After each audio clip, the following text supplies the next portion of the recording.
Good.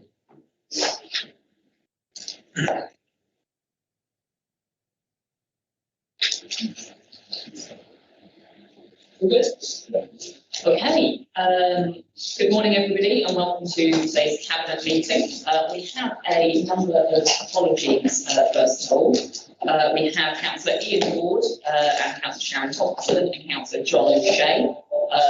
Unfortunately, will not be joining us today. Send apologies. I've also got apologies for lateness from Councillor Paula Hamilton and Councillor John Cotton, who will be with us shortly. I've also got on the opposite side, Kevin Compton, Justin Barney and Andy Caldrick, who have sent apologies. Any other apologies to note? I'm not seeing any. Okay. I have skipped over notice of recording, so I should advise you that today's meeting is being recorded and webcast for live or subsequent broadcast via the Council's meeting YouTube site, which you can find online, and members of the press and public may record and take photographs, except whether are exempt for confidential items. Item 3 is declarations of interest. I need to declare that my partner works for the council, but to my knowledge should not become affected by item 10 on the agenda, just to make that clear. And Councillor John Cotton, I understand, is in the same position. Are there any other declarations of interest that we need to note today, Councillor Backbone? I'm in exactly the same situation. Thank you. Noted. And just say, my wife used to work for the council, but remains working for the which is no longer my husband's separate trust, but not affected by this as previously. Thank you. I should have noted Councillor Paula Hamilton as well, who's running late, has a member of the family who works for the council, but again should not be affected by item 10. Just to make that clear. Any other declarations to note? No, and of course, if anything has occurred to you during the meeting, stick your hand in the air. Okay. Item 4, we have exempt information on one of our reports today, which is item 10. Are there any matters that members would like to raise in the exempt appendix that may affect the decisions to be made or ask for any clarification on? Right? Yeah, okay. In that case, when we get to item 10, we will introduce it in public, we'll go into a private session to discuss the exempt appendix, and then we'll come back into public session. That report is number 1 on the agenda, so we will move back to an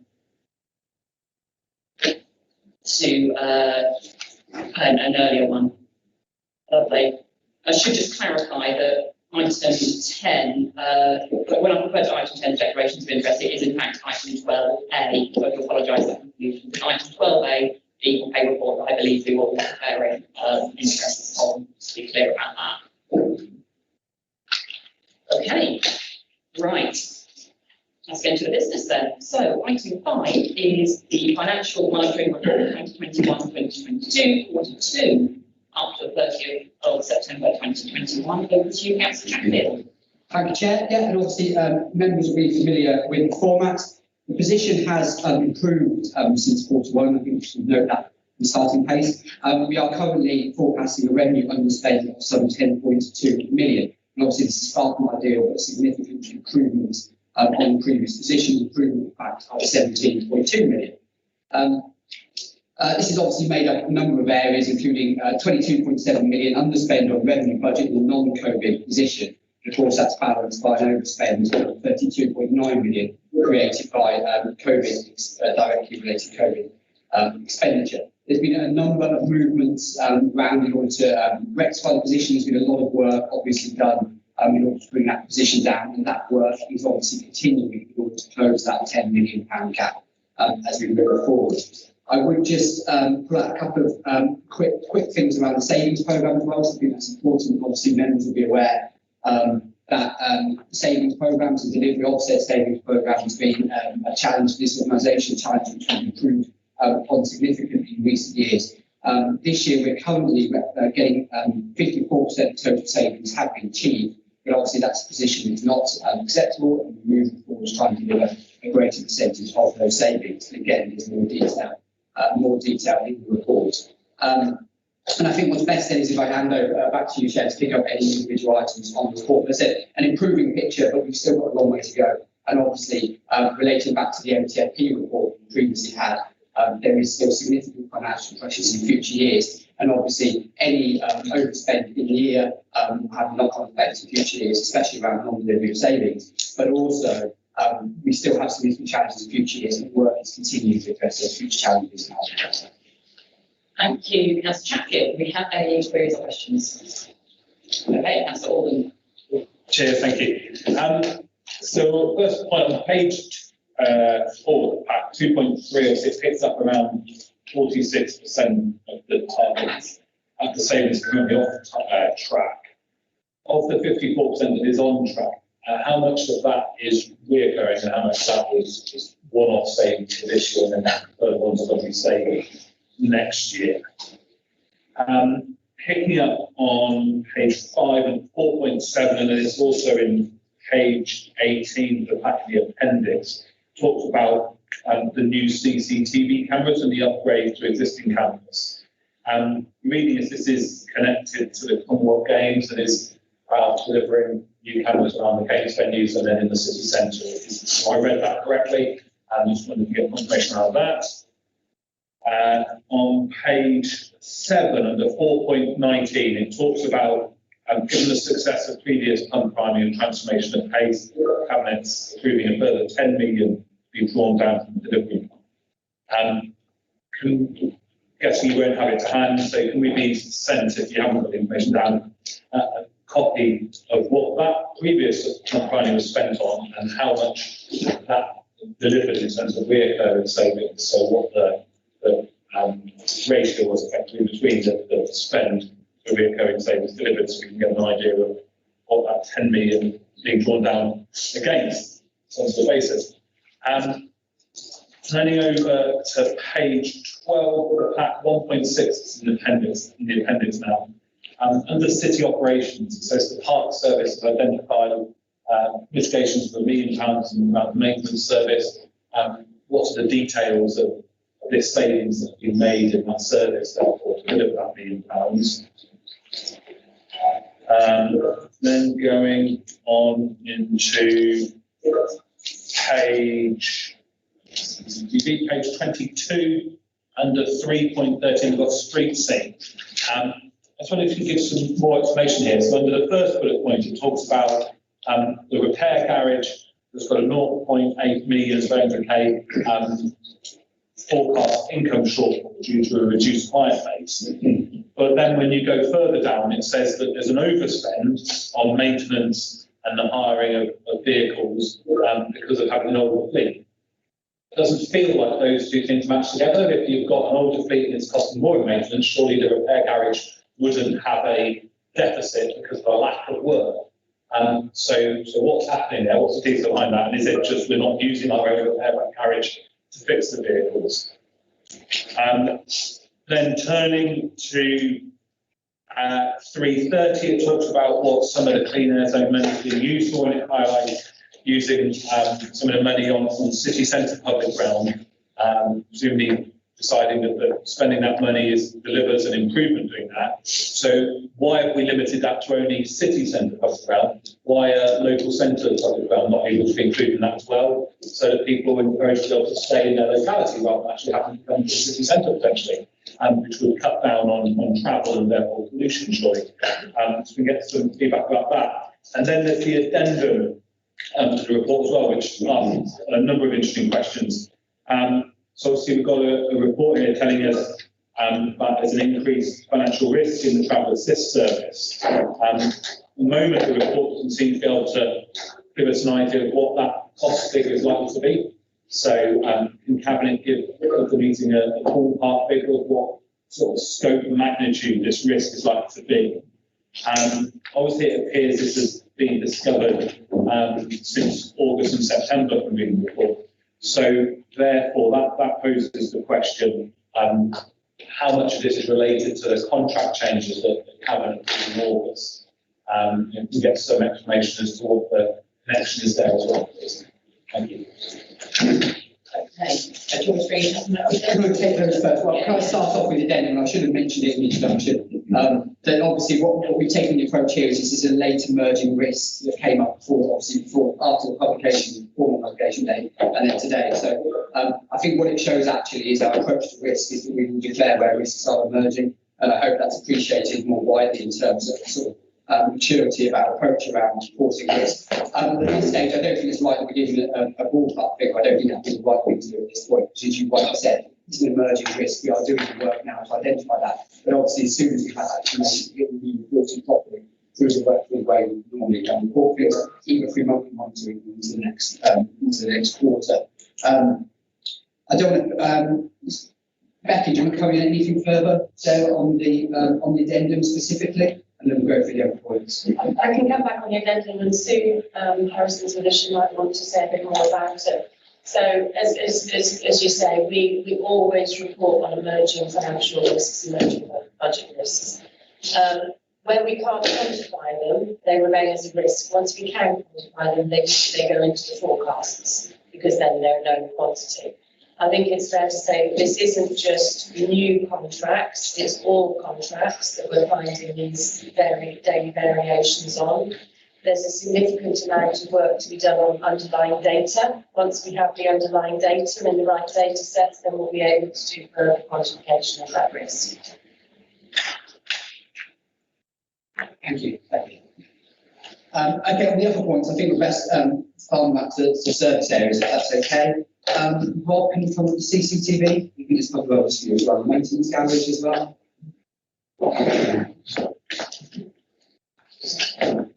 Thank you, Councillor Chatfield. And on the CCTV elements, the 745 is, as the report explains, for additional and refurbishment of our cameras. I will be bringing a report to the December committee with the precise details of the locations of those. Cabinet members will be aware that there have been a number of incidents in the city centre and other areas which we need to ensure we've got adequate coverage from CCTV. These will be an upgrade of existing analogue systems to digital systems. So it was planned for these additional and refurbishment of CCTV, regardless of on the lockdown. These will support on the lockdowns as well. On the repairs and maintenance within the garage workshops, there are less vehicles to repair in some areas as a result of this financial year, as a result of the purchase of new vehicles for grounds maintenance, where the warranty on those vehicles will not require us to do the ongoing repair and maintenance of those particular vehicles. Where we do have difficulties is the replacement of the existing fleet within street scene, and in particular within refuse collection, where the delivery of those vehicles have been delayed and therefore they are subject to increased breakdowns, etc. That is requiring additional work on those particular vehicles, and that requires specific mechanics to do with adequate training to repair those vehicles. So it's a bit of a mixture, if you like, in terms of a reduction in some maintenance requirements this financial year, but additional requirements for street scene, in particular refuse collection. Rob, Councillor Safford, do you want to come in, I think, on the city centre value? Yeah, absolutely. I think we've always said that we want to ensure that council revenue resources used right across the city and every neighbourhood benefits from it. I think we're coming in the next stages, we will ensure that we bring a report forward where we can allocate resources that will be provided equally to each and every ward in the city, so they can utilise them to improve their quality, particularly around schools. Schools are a key priority for our administration, and we need to ensure that not only are we introducing more school streets, but we're working with local schools to ensure that we've got out-of-the-box thinking to improve their quality around those particular schools, working with the school community there. And then just on 4.19, I think the other question raised, just around the savings, we'll get further details of delivery plan savings and what the potential achieve, but those will be ongoing savings. We'll be looking, those part of the delivery plan is about long-term sustainability of the budget, so those delivery plan proposals very much focus on long-term savings as well. I think that was all of them. Okay. Rob, do you want to come back? And I'll- There was one other question on ground maintenance and the £1 million underspend, and that is to deliver underspend on that particular service area through holding back, through filling the vacancies and purchase of additional vehicles pending the outcome report and the forecast for this financial year. We've got to bring the budget in on target, so we're holding back on some of those things to ensure that we have a balanced budget. So there's no service, that's just not purchasing things that are not really. Absolutely. Thank you. Good, right, we need to pass balance on councillor Hunt next. Thank you, Deputy Leader. A few points. First of all, am I right in thinking that actually the true picture is that the COVID money is delivering the underspend? Now, within non-COVID budgets, there's significant overspend, and particularly you're seeing that in children's services and adult social care. Partly children's services, I think half of that is from travel assist, isn't it, with the extra report saying there could be more in the offing. Both departments, interestingly, refer to problems with health income not being delivered. It'd be interesting to know more about what's happening there and why that's causing pressure on the council. There's a further overspend in non-COVID budgets reported, which I cannot find an explanation for, and that's on corporate budgets, and that shows a 4.788 million overspend on corporate budgets, and I can't find an explanation for it in the report. The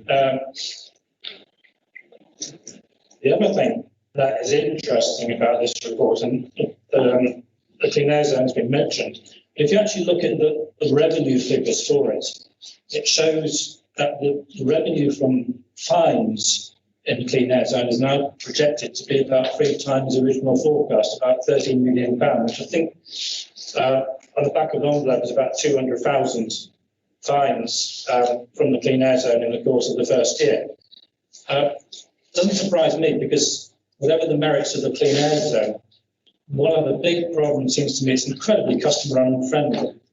To give a very simple example, if you don't know if you've driven in the clean air zone, there's no way of finding out before you get your penalty ticket. So you either pay £8 on spec in case you're not sure if you can find out how to, or you wait for a penalty ticket, which is almost 10 times as much as the basic charge. I'm just staggered as to how customer unfriendly the system is, if you compare it to, say, the London congestion charge, and the result seems to be a huge proliferation of penalty notices rather than charge payments. So I wonder if the administration is aware of this and has any plans to make the system a little bit more friendly to users. Okay. Do you want to come back on that one? I have to respond to that. Yeah. We are in constant conversations with Jackie, the Joint Equality Union Government. Obviously, our clean air zones, in line with all other clean air zones of the government, have supported them help implement across the country. So we continue to have conversations, and we absolutely want to support our residents and visitors to the city with this massive change that's in the city in the way of working within Birmingham. So we are continuing conversation with government about how we can improve customer friendliness. But we are continuing to also promote not just the wider benefits of the clean air zone, but the fact that the project exists to everybody. Okay. So, Councillor Mackey, your questions, and I'll invite you to come back on. Thanks very much, Richard. Just going to the addendum, I think it is page 12, 1.6, just back on the wagons again. There's a question there, obviously, it says we're getting new wagons. The first question I was going to ask was whereabouts in the city are the new wagons being deployed. And page 22, 3.3 refers to the delivery of the new wagons. And I was just wondering when we can expect them. And the delivery in the report sounds very organised, but I kid you not that someone tried to deliver a wagon to my house, and I don't know if someone was having a joke at my expense, but a wagon turned up in my house with the delivery address on it. And It did for a fraction of a second cross my mind for the last to take it and drive it to the council house, but I did realise there was probably a few legalities that would get in the way of that excellent photo opportunity, so I So decided. you have an HGV licence as well. Well, that being the first one and followed up by insurance would probably be the second one. So I decided not to. But do you know what? It was very difficult to get him to turn him away. He took it great option because he felt that he'd done his job and he was sat on my drive. So my question is, how well is the delivery of these wagons being rolled out? I have got an apology from the depot, and they say that they have no idea how my address ends up on that, and they were looking into it, but I haven't heard a reply as to how my address arrived on that. But I'm sure that there was someone probably having I had been complaining about the lack of wagons in my ward, so I was wondering if someone was having a slight joke at my expense, as in there's the wagon you can keep yourself, mate. But obviously, so the question is, how well is that rolling out? And again, you do wonder if people are focusing on you. So I took a photograph. There's a 21-plate wagon, I presume it's broken down outside my house this morning because it was blocking the whole pavement, sort of fully on with hazards going. So the next question I was going to ask is, these new wagons we're getting, how reliable are they? There seems to be one marooned outside my house. And just again on reliability, why aren't we using our own repair garage? Because I believe we have one, so if we're just to save some of the costs of going out for repair and that. Anyway, moving off the wagons, this is as entertaining as they are. On page 13, 2.5, it says there is a revised budget, which is a £20.7 million increase from the budget quarter one. So I was really just going to ask, what was the budget quarter one, so we can work out what the budget is now. Page 17, 2.2. It talks about a bid for £19.9 million from the Levelling Up Fund. Now, as I interpret the Levelling Up Fund, that's meant to be something extra from government so that people can build, so councils can build on top of that to allow levelling up, where the way I'm reading that report, this is something that was going to be done anyway. So we'll be using levelling up money to sort of do things that the council is doing. So what I was going to ask was that the £19.9 million that comes from the government, could we use this as match funding for other levelling up funds, so like seed money, so we can get more money from the government rather than just getting £19 million for a levelling up fund bid that we're going to do anyway. As that's the way the report reads to me anyway. 3.3, page 25, table 4, which is basically talking about clean air zone income. I'm just going to ask, how many appeals have been won so far, and how many appeals have gone through uncontested by the council? And finally, page 4.7, page 40, and this is just really the corporate head-on, because it's the question that you always ask if you're in a company meeting. It's talking about 1.8 million debt of high risk. I was just really going to ask, what is that debt, and on what basis did we allocate the cash? And it talks about £4.8 million of debt that's in the balance, that basically any debt to me that's in the balance is verging on high risk to a degree, because obviously you don't want to hear about any debt that's not coming back in. I can imagine the accountants would separate it, but when it's your own money, you focus pretty heavily on everything that's in question. So that's my questions there. Thank you very much, Bridget. Okay, there's quite a lot there. Should we begin with Rob? Thank you, Leader. Just on the delivery of the to your councillor, I will personally look into that. I have no knowledge of that, but I will look into it. In terms of insurance, and if you have got an HGV licence, that would be great. Just on the reliability of vehicles, these are new vehicles, so they should be absolutely reliable. But if there's any particular issues, maybe we'll look into that. On the repairs and maintenance of the vehicles, it will depend on how they were bought, whether they are leased or whether they are currently on hire, or whether they are part of the fleet that we have purchased. I haven't got the details with me in terms of the programme for delivery, but I can have to get that from your calendar, so we can the remaining vehicles are due to be delivered. Thank you. Should we do the levelling up question as well? Yeah. Yeah, I'll take the levelling up and the CAS questions. In terms of levelling up fund, obviously we will deliver that project in line with the application and the grant conditions that the government give us. So hopefully that answers the question. Unfortunately, I do not have the data that you requested. I do have a lot of data, but I don't carry the data, the level of detail you requested in terms of the appeals and the uncontested appeals, but I will get that over to you. Okay. What do you want to do next? Well, there's a question on debt, and I think that, I mean, it's a standard process that is how debt is obviously treated in the organisation. You make a bad debt provision, you carry substantial bad debt provision, and then obviously when recovery actions terminated, then that will be set against that bad debt position. But obviously there's a process to go through there that can take many years. So getting more detail on that process, approach to debt collection. Well, it was more what it was. You know what I mean? Because obviously some, you know, what are we doing that's exposing ourselves to debt? And this is one of the questions I would ask. This is a standard question I would have thought anything that if somebody tells you we're looking at around £1.9 million, you would expect someone to ask the question, what is that? Why are we in that situation? We'll get you the detail. I think that's it. I think. Just to carry stuff on the point, I think about the broader budget position we should speak. Perhaps with COVID and non-COVID. So I think the table on page, I think it's table 2, whatever, page 11, I think pretty clearly sets out the position in terms of directorates, and it is variable within directorates. So just to pick this up, so within city operations, COVID impact is of 15.8 million, whereas non-COVID overspending 0.7. So in the balance, the vast majority overspending against the COVID, what goes into that. In contrast, that you see somewhere like education skills, where we know what the pressures are in education skills, and we've already talked a little bit about that, where you have non-COVID pressures of nearly 10 million, and COVID pressures around 2. So it is very variable in directorates. But I will bring in, Becky, do you want to speak a little bit more about the overall position? Yeah, I'm more than happy to. And you'll see that this isn't direct COVID spend, this is the legacy of COVID spend, which has had an impact as much on our income as it has on our spend. Some examples of that would be car parking income, leisure income, those sorts of areas that have been hit quite hard by it.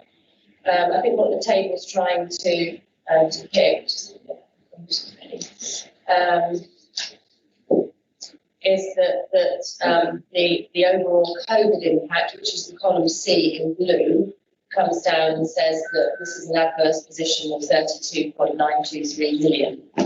Okay, and then when we look at the non-COVID, you'll see that that's an overall underspend of 22.729. So that gives us a combined position of 10.194. That's what the table is trying to depict. As Councillor Chatfield was saying, it's varying hugely between directorates. As you'd expect, there's a massive increase in demand for mental health. In adult social care, we've got loss of income and increased costs within city operations, because we've got a lot of innovation. That was also impacting on adult social care, because there's significant inflation in the adult social care provider market. So there's a myriad. We've tried to set it out in words, but if you want any further information, we can come back to you.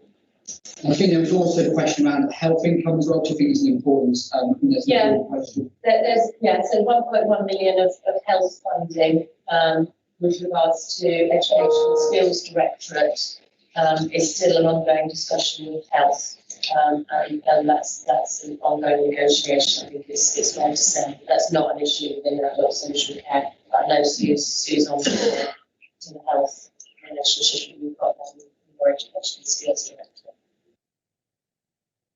So I think, okay. Lovely.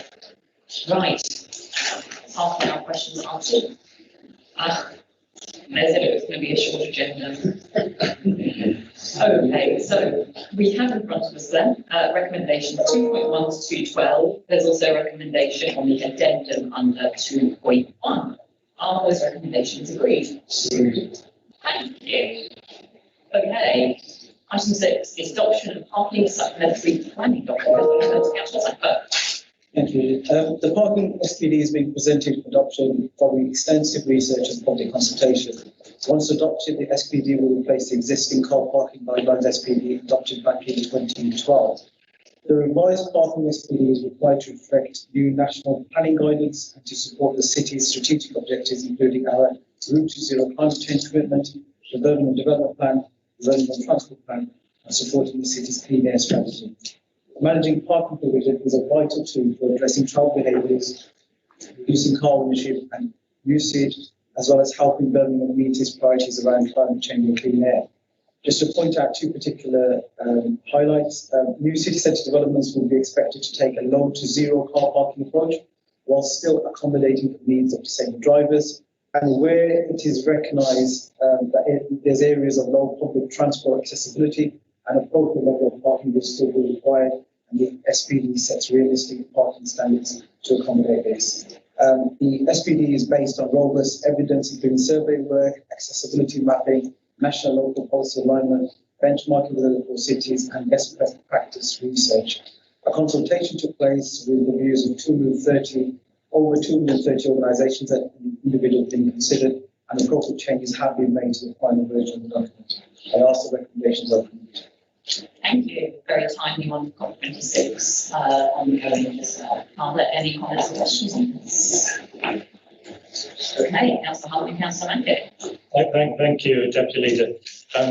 The public responses to this in many ways seem to reflect the responses of the Birmingham Transport Plan, and to me, there are two strong themes which emerge, which I think perhaps the administration needs to pay a little bit more attention to. One is park and ride and the demand for park and ride services. And this report, again, just passes the issue back to the combined authority. Now, I can't see why the City Council doesn't have a role in park and ride, particularly as it's responsible for a very large amount of car parking and car parks. So I just wonder why this is always being passed back to the combined authority as an issue. The second is school safety, and I was pleased to hear the comments of the Cabinet member earlier about out-of-the-box responses to this. I just have to say, yesterday I attended the funeral of David Soho, aged 41, who died collecting his children from Perry Beach's school campus a few weeks ago. It was a very, very moving funeral, very untimely, because for a father of that age to be taken so quickly, and it was an accident that was going to happen somewhere, sometime, because there is so many difficulties outside so many schools. So I was pleased to hear the Cabinet member say that we need out-of-the-box responses to this, but I don't see it in this report. I see references to some schools getting action, the exclusion zones being rolled out, which sounds promising, but then there's a load of restrictions around what happens. There's also a reference to a road safety strategy for Birmingham. Correct me if I'm wrong, but I don't think that's come to Cabinet. So we have a published policy which refers to policies that we haven't seen again. And that's important because when you look further down in the public responses on school safety, there's a very specific reference from the public talking about the idea of having parking gathering areas where parents are driving in outside the school exclusion zone. And the response says, this is not council policy to do this. And that policy is not in here. And I think that policy needs to be seen and challenged because I think the member was right. This is getting to be a big problem which needs out-of-the-box solutions. And also, it's closely linked to the clean air theme, as we know. And references made earlier to the income from the clean air zone. Why is that money not being prioritised to deliver clean air objectives elsewhere in the city? All these things relate together. It's school safety, I'm speaking from a slightly personal perspective here, but I've been on this for a while, as have others, and we've all seen it in our neighbourhoods. School safety is something that really needs to rise in terms of priority and rise in terms of delivery. Thank you. I'm sure we all send our condolences to the family of the gentleman that you referenced, so that is incredibly sad. I take questions from Councillor Mackey as well. Yeah, just two questions really. First one, just picking up what Councillor Hunt said, was that passing it off to combined authority, the council itself does own land and has the ability to acquire land, so it could help and support the combined authority in park and ride. The other item is on the city centre off-street parking. I was just wondering at what level you envisage the sort of workplace parking levy to be. Thank you. I'll take all questions. You'll come back. Yeah, councillor. Cheers, thank you. So the national, the NPPF, which this document references a number of times, and on page 86 does actually go into some details about what the objectives are set out in there. This policy doesn't totally align with that document, despite the fact the justification of this document is to change to align with that document. When you look at that document, as I say, it's touched on page 86 as well, the NPPF is clear that town centre provision should be improved. That's the actual words in the document. It talks about where a council chooses to use a maximum, and it's very clear there is no requirement for council to have a maximum number of spaces allowed. Then there's a number of things that should be taken into account, including accessibility of development, type of mix and use, availability of public transport, local car ownership levels, and the need for charging spaces. And I think when you go through this document, a number of places, that information is lacking. In particular, there is no assessment in here that I can see anywhere of local car ownership levels anywhere in the city, which is a key requirement of establishing whether or not a maximum level is appropriate in a part of the city. That piece of work does not seem to have been done in past documents. It's not attached as one of the appendices. I think it's also key to consider that the council's talked a lot about the main reason for all of the changes it's done, whether it be the CAS, the workplace parking area that's been talked about, reducing on-street and off-street parking. The idea behind that is the council wants to stop people driving their cars in. Very clear they've got this view that you don't want people driving private vehicles. But if you want to get people out of their private vehicle, they do actually, generally, need somewhere to keep it. So reduction of parking in suburban areas actually makes it more likely that someone is to use their car for commuting, not less. Because if they have to park it quite a long way away from their vehicle, maybe on the road, it's more likely they'll consider that actually it's not best left there the day and getting public transport, and they actually end up then driving that vehicle. And I don't think there's been any consideration about that knock-on effect of actually could some of these policies in here potentially cause people to think the balance of impact is best for them to drive rather than to get public transport. So I think there needs to be some more work done around considering that. Obviously,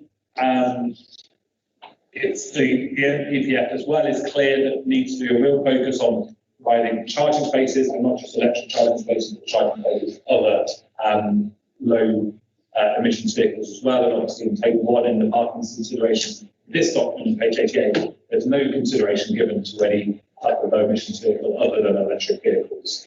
And obviously, that's something that's been considered. Also think when you get into the detail on page 90 of the sort of rules that are being introduced, some of them don't give the council much wiggle room. I'll just give an example. So you look at rule 3 where it says no further business permit will be issued in a controlled parking zone. Very, very clear, no exceptions. But obviously what happens if a large employer comes along and says actually they want to bring in 1,000 jobs, well-paid jobs into the city centre, but they'll only do it, they can get X number of parking permits. There doesn't appear to be any way to be able to do a compromise that ensures we don't miss out on investment where it's suitable investment. So is any consideration being given about how you can deal around such scenarios as that? Obviously, in this policy, it talks a lot about the idea of removing on-street parking to optimise land use. Of course, it doesn't then talk about encouraging providing parking provision of basement car parks in that city centre area, which surely, if you're wanting to optimise land use, most effective optimisation is to put parking underneath rather than having it somewhere else where it's being provided. So again, that would be logical to be thought about. And of course, if there's no car park spaces at development, that is floated in here, then of course there can be no charging spaces at that point either. So that's something that needs to be considered. And when you look at the charging document later, that's something that we need serious consideration as a city. In terms of on page 94, talks about urban centre car parking, and I think the move to encourage where, for instance, a supermarket might come in have a large car park, to make that car park available for other users as well. I think it's a good one. That's wise. Be able to maximise the benefit from where there is that provision, so that it supports more than just one store of business, but the wider community. It's logical. So that's welcome. But I think the key thing really is some of those bits that aren't picked up in here, as the councillor has mentioned. There's a total lack of detail around park and ride, and indeed, effectively, removing the responsibility by just saying we're leaving that to the combined authority. The council personally within its rights and legally able to create park and ride provisions. And it's really clear that the proper modal shift pattern, which there needs to be park and ride provision. It needs to be vastly increased across the city in a number of locations. What we're currently, if we're really going to get people to use public transport in great numbers. So that clearly needs to be looked at. I think that's a flaw in this document. It needs to be taken away and looked at. Policy also doesn't actually pick up any details around charging points, though I accept this charging strategy later as well. Obviously, there's a lot of things to be considered around specific locations, particularly when you're putting on the street, what the appearance of them is. Those things, I think, between the two documents do need to be picked up. The final thing as well, I think that the final two things that need picking up as well. First, obviously, there's also being raised around the safety of schools issue. I think there's more that needs to be done around that. And this document lacks it, hopefully, council will go away and do a separate piece of work on that, at least to ensure that where people are in school and encouraging people to walk to school, but actually we need to ensure that the environment in which they're walking is safe. Otherwise, that's going to pretty rapidly discourage people from doing that. And on that list, we pass on as well to very tragic accident. And then final, there's no thought given in here around the competitive issue between local centres and out of town shopping centres. Again, I think that's something that needs to be thought about. We know one of the drivers to out of town shopping centres is about people going and park there for free. And actually, if we're not careful, the removal of more spacing local centres is only going to exacerbate that drive of people to out of town shopping centres rather than looking at using their local shopping centre. Rather than actually encouraging people to local shopping centres. So that's something that needs to be picked up as well. And of course, because of the map and the way the document is written, at the moment, pretty much any new out of town will be classified as an out of town shopping centre, and indeed, any of the ones that were built in the last 20 years, minus the Celio one, if you could call that out of town shopping centre, probably not, given it's based around creating a local centre. Would not fall with any of the restricted parking areas, so of course we'd be able to have large free parking provided together with not encourage people to use the local centre. Council, So I think that needs to be picked up. Ask you to wrap up the current trajectory. We're on the course to finish at 2 PM, which I think is not Highly unlikely there's any formal items not established items.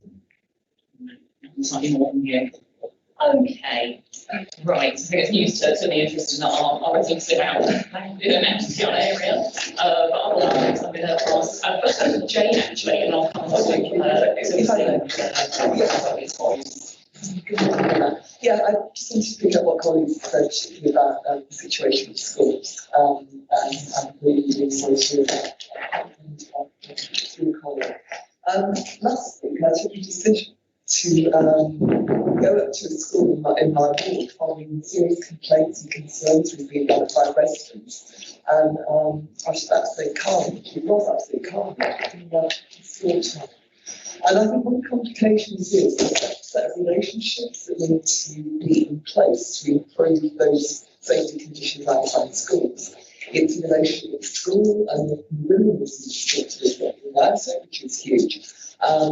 Certainly the attitude and behaviour of parents, which needs tackling. There's a role of the police and the sort of restrictions that they can put in place. And then some of the commercial sites that we have outside our schools, which have small car parks, which parents are using, really disturbing. I actually stood on the corner of a particular school, you can go left name this, and watch cars park on double yellow lines and put cones down to keep space available. And as soon as I was approaching them asking to move, they moved. And then within seconds, another car took it was absolutely shocking. So I think there's a huge amount of work to do with our stakeholders and partners in the different directorates to improve this situation so we don't have more accidents or more near misses in our schools. Thank you. Thank you, Councillor Francis. Councillor Thank you, Bridget. Thank you to all colleagues who made some comments. I'll start by also expressing my condolences on the tragic loss of life, particularly around the circumstances of the tragic. In terms of Park and Ride, a number of members have picked that up. We're working very, very closely with the combined authority. This isn't about passing the buck on, this is about partnership work. And when you do have partnerships, somebody has to lead on it and others have to support it. So we're working very closely with them. A number of the sites the combined authority are looking at in partnership with us are just outside the council area, but there will be sites within our area where we may take the lead on. So, but by no means are we not taking responsibility on this particular area. We will, where possible, and where it is right to lead on these particular issues. The road safety strategy is due to be reviewed in 2022 as per the requirement, because the last one's coming to an end. We will start to work on that very, very quickly, obviously, ensure that wherever possible we're not only making the policy, the right policy, but investing the right number of resource into the priorities that are required within that strategy too. School safety is something that is a priority for myself and our administration. As I said earlier, we want to ensure that we put more resources into making schools right across our city in every single neighbourhood safer and also improve air quality around those schools. We've introduced a number of school street projects. The vast majority of them have been successful. One where we need some improvements in contradicts a controlled parking zone in the Levy area just outside the city centre, so we're doing some more work around there. But not every single school can have a school street project, because if you're on an A road or a B road, as a number of schools in my ward are, you can't have a school street because they're bus routes. So we have to look at other means of supporting those particular schools. And I'm really keen to ensure that we allocate some resources to local boards and ensure that local councillors, local champions, and all their boards better than anybody else, work with school communities, work with the wider community to ensure that schools are, the roads around schools are as safe as possible for our children. In terms of, and I want to bring forward that resources as soon as possible. It was in the original plan, but because we had to delay the implementation of the Clean Air Zone due to the pandemic, we weren't quite sure of the resources that we allocated, and there was a reluctance on our part to commit too much into the early part of the Clean Air Zone before the revenue was generated. But we are now in a position where we can bring that particular aspect of the CAS revenue funding forward. In terms of workplace parking levy, obviously Cabinet previously agreed to explore this. We have put a hold on the work of businesses, and rightly so, because the priorities for businesses changed during the pandemic. At a time in the middle of the pandemic, when we were in lockdown, businesses were fighting for the survival. The last thing that they needed was a knock on the door from the council to say, would you consider a workplace parking levy? When the time is right, we will look at doing that. Councillor Alden's comments around national policy, wherever possible, we have aligned this parking policy with national policy, but also the local policy that we've been able to pull together recently, particularly around our zero commitments and the work around the Birmingham transport plan. We will send around the evidence base on local car ownership to Councillor Alden, so we will have access to that. I absolutely refute the statement that this is part of our anti-car approach. The reality is car will always have a role within Birmingham. It's just the level of priority we've given car in our decision making in the past has to be amended. It has to be amended because we're a city that's gridlocked.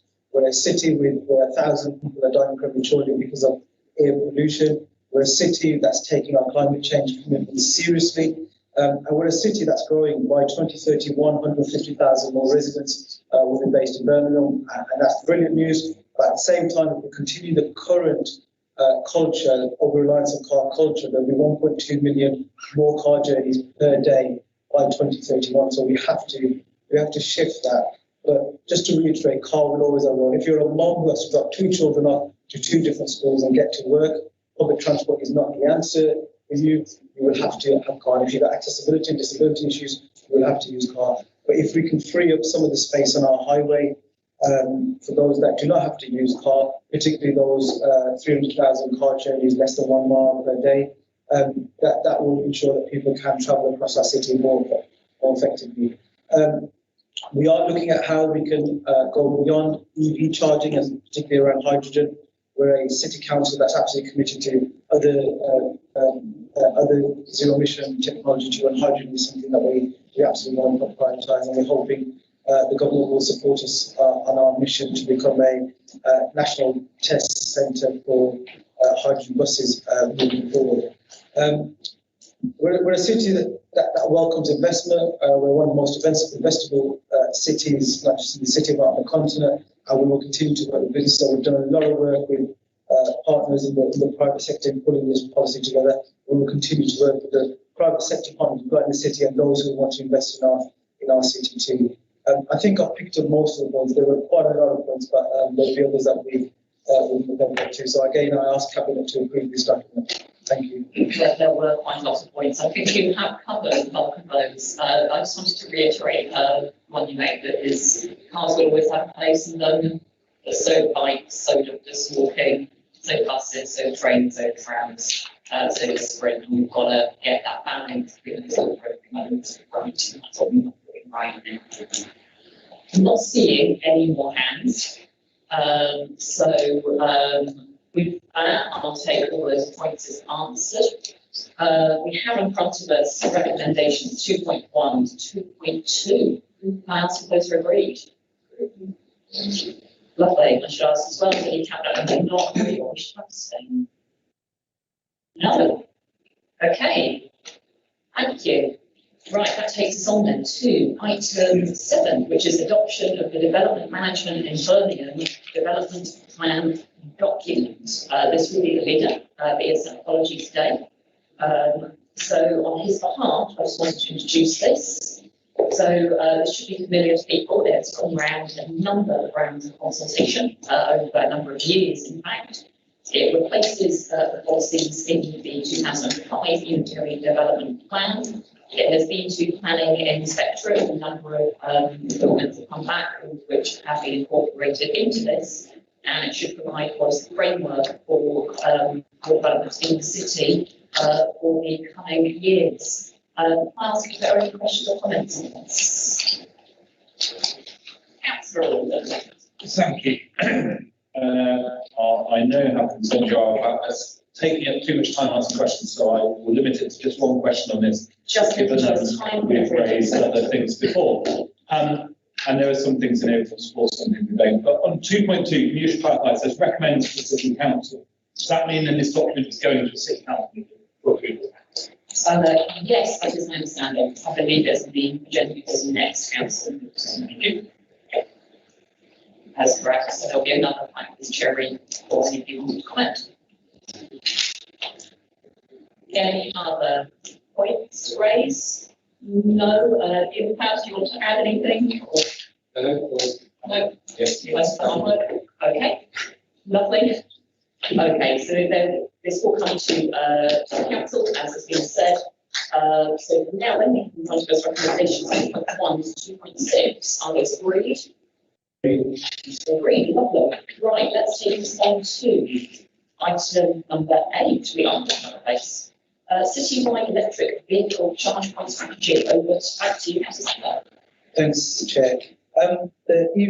This EV charge point strategy sets out how the level of transitioning to electric vehicles can be achieved through the deployment of publicly accessible charge point network of fast and rapid charge points as part of a charging goal approach.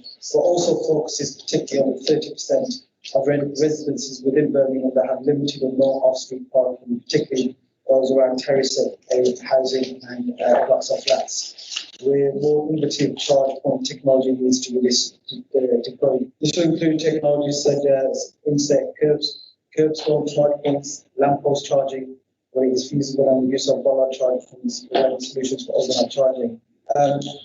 Providing a Birmingham transport strategy addresses the need for the Variation from densely populated inner city locations as compared to less populated out of city community areas, traffic flows and particular targeted groups, as well as addressing the need of a phased deployment to ensure that charge point infrastructure does not become obsolete. Currently, we've got a need for 3,600 charge points to be achieved by 2032. This is in line with market growth. The first 394 fast and rapid charge points will be delivered by the end of next year by our partner, which we procured a few months back. The main focus of this strategy is on enabling the widest possible public access to EV charging with specific target groups of residents, taxis, commercial fleets, and on-road traffic and visitors. I'm going to take the rest of the report as read. It's quite a lengthy introduction. I've got here, but I'm conscious about time. Thanks, Chair. Right, any comments or queries? I think that's what we've done next. Thank you. Looking at this report, the numbers, obviously you've got 3,600.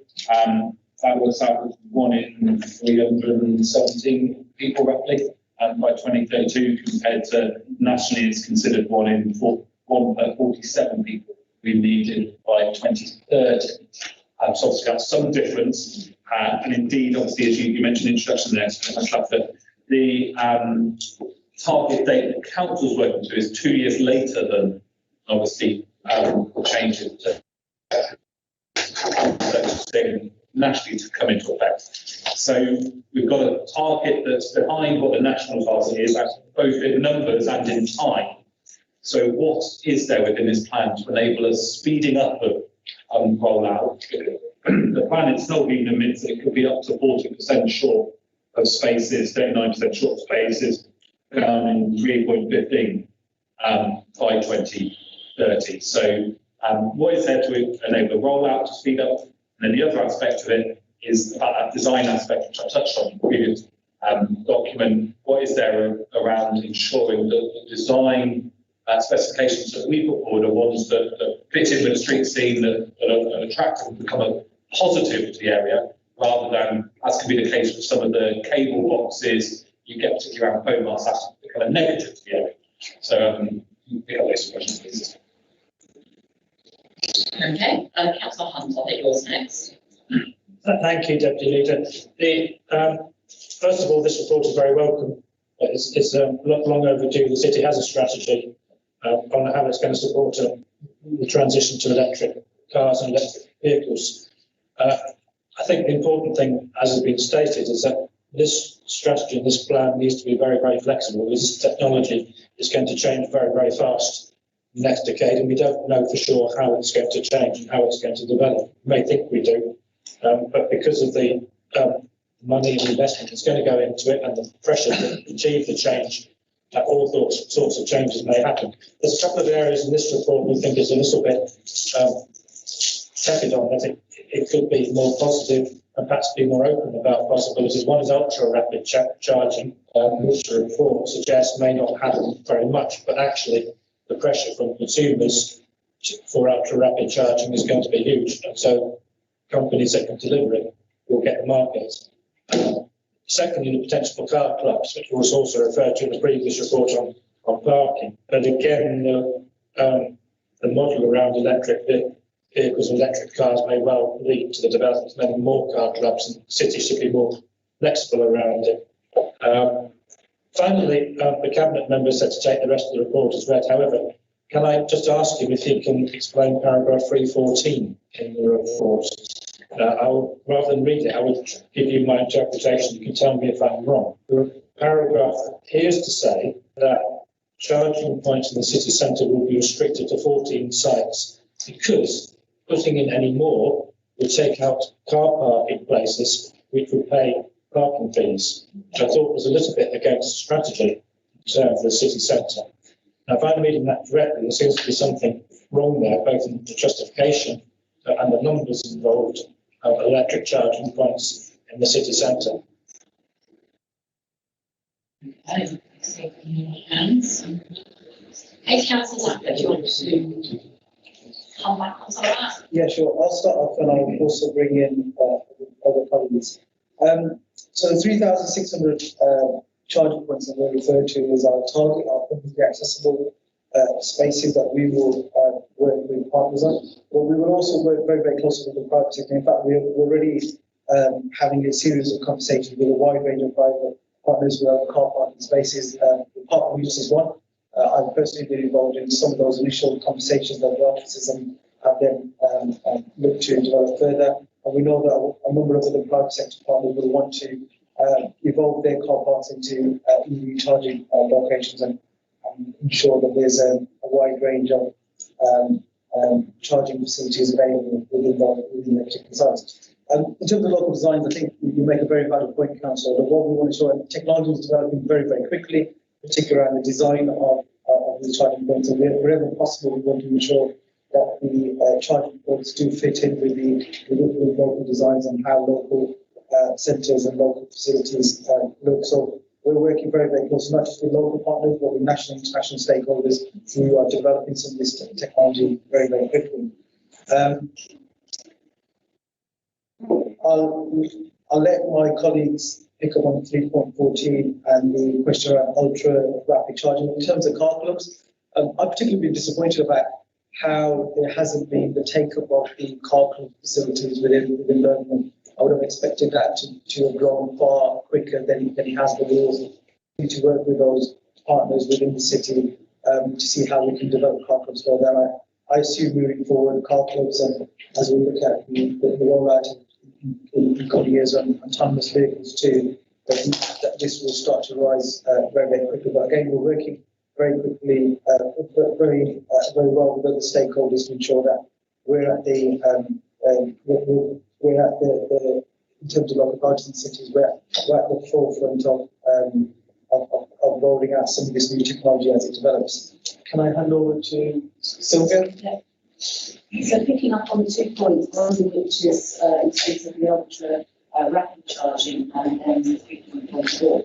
So the timeline which is set within the strategy notes that ultra rapid charging vehicles, such as medium-sized vehicles up to HGVs, actually won't be in the market until the year 2030. So the strategy is focusing on where we are now to how we get to 2030, where the majority of electric vehicles will be cars and vans, small vans up to medium-sized vans. So it's about aligning with where the market growth actually is. On 3.14, that paragraph is focusing actually on the issue which is about loss of infrequent parking charges. So to mitigate that the charging strategy will actually identify only up to 14 sites where there are existing parking charges in amongst other parking locations where there are no parking charges. So there will be many more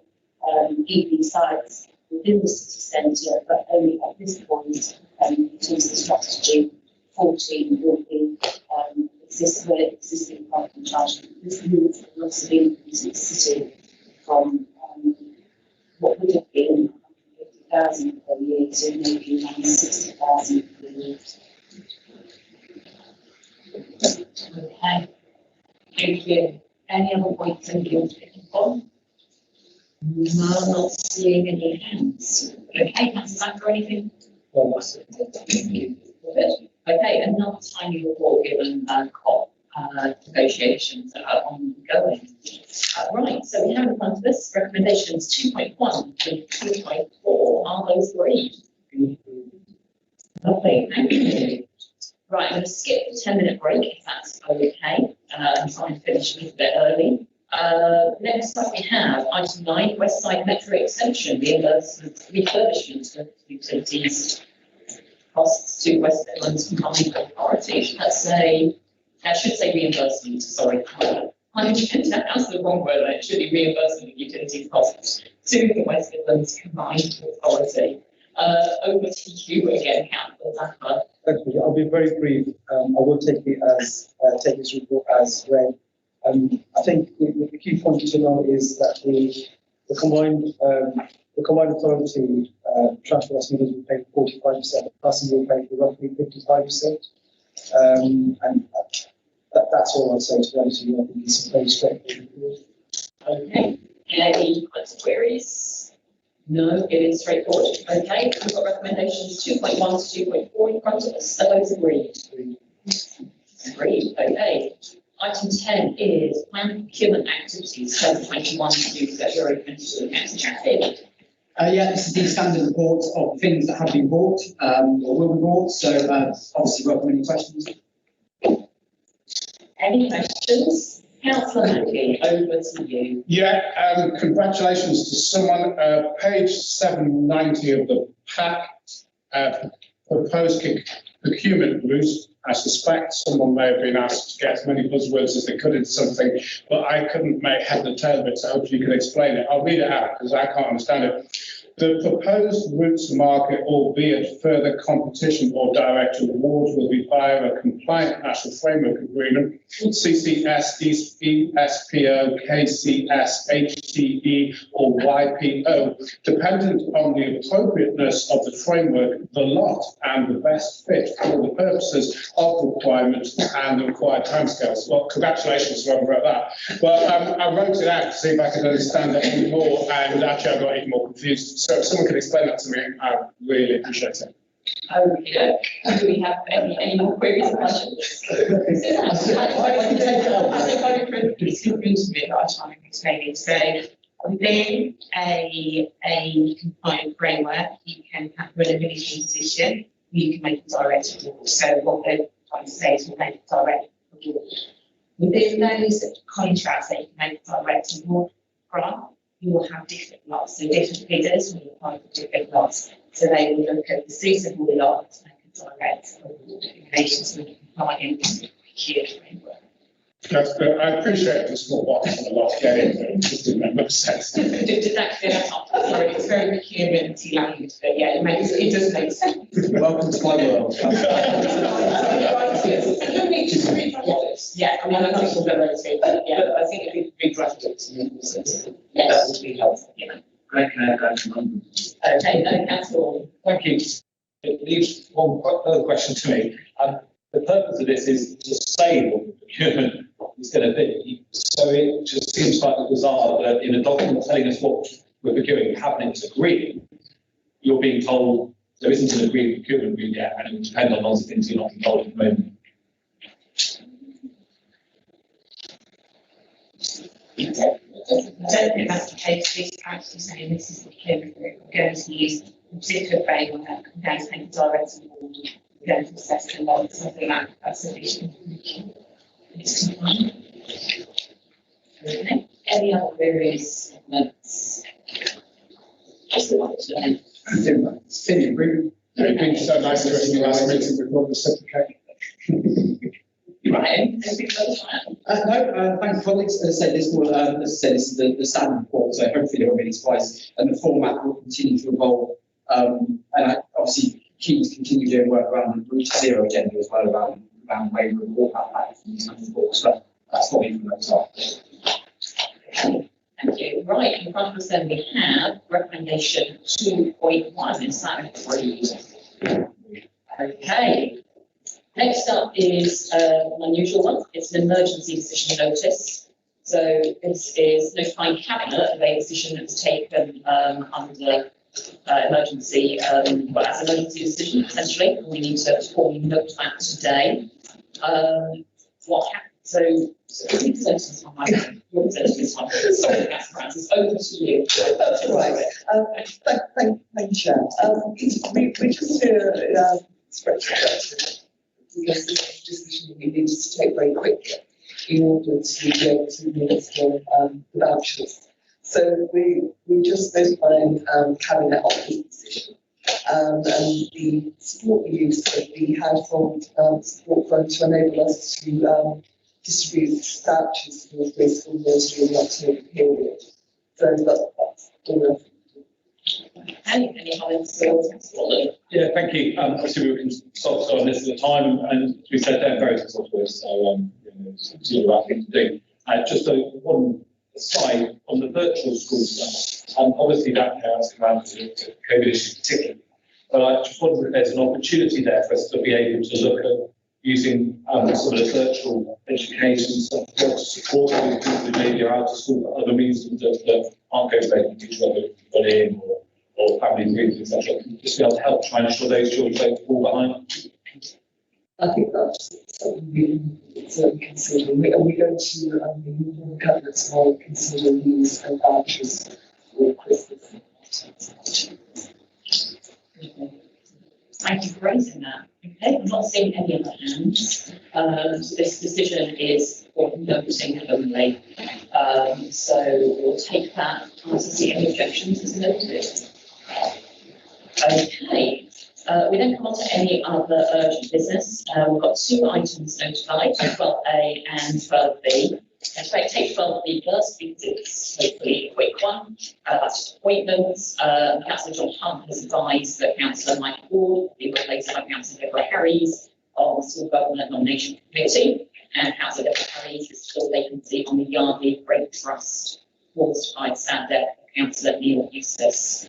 And I should also extend our congratulations to Councillor Harries on her election as well. Does that cover all the appointments you appointed? Yes, thank you. Yeah, and that was notified. Okay. Right. Okay, so I'll take us back to item 12A, which is the equal pay report. We've had declarations of interest notified on behalf of Hamilton, Cotton, and myself, Councillor Horton, continued doing a scan for any others. Sorry, Councillor Hunt. Again, it's not really a declaration of interest, but my wife was a beneficiary of a previous settlement. She left the council in 2010. Thank you for noting that. Just to be clear, all those declared conflicts of interest are for family members who work for the council, but others believe that they are involved in the action, or they are not rather involved in the action, or that is being described here, which is not being met by this report, just to see what it's out. Okay, I pass, we've got an exempt appendix as well, so the public, I'm going to pass to our city solicitor for instruction. That's okay. Thank you. Oh, so we need to introduce this. Yeah, so we just need to introduce this on the public agenda, and then I'll take any questions from the public, and then we will private if that's okay. So I'll give you a nod in just 1 second. So this is a NAPE report. It's not on the forward plan, and it's not subject to polling. It's an important to our constitution, relevant members and officers have been consulted. The purpose of the report is to seek authority to negotiate a settlement in relation to ongoing court proceedings. Detail of the report, the detail of the settlement is set out in Appendix 1, which is an extension report under Schedule 12A, paragraph 4, because it's subject to negotiations, and Schedule A5, because it's legally reduced. Cabinet has been asked today to authorise the settlement, which is within financial approvals as provided by Cabinet in 2018-2020. Thank you. Are there any comments or queries on the public part? I am not seeing any. Okay, thank you for that introduction, Suzanne. In that case, we will move into the private agenda in order to, or we'll move into private session in order to consider the private report. I'll ask Chris to turn off the web screen. Everyone should be here to leave, please.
facility are issues with this.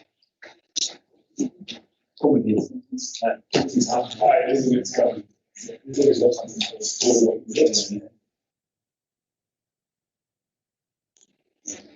Thank you, thumbs up.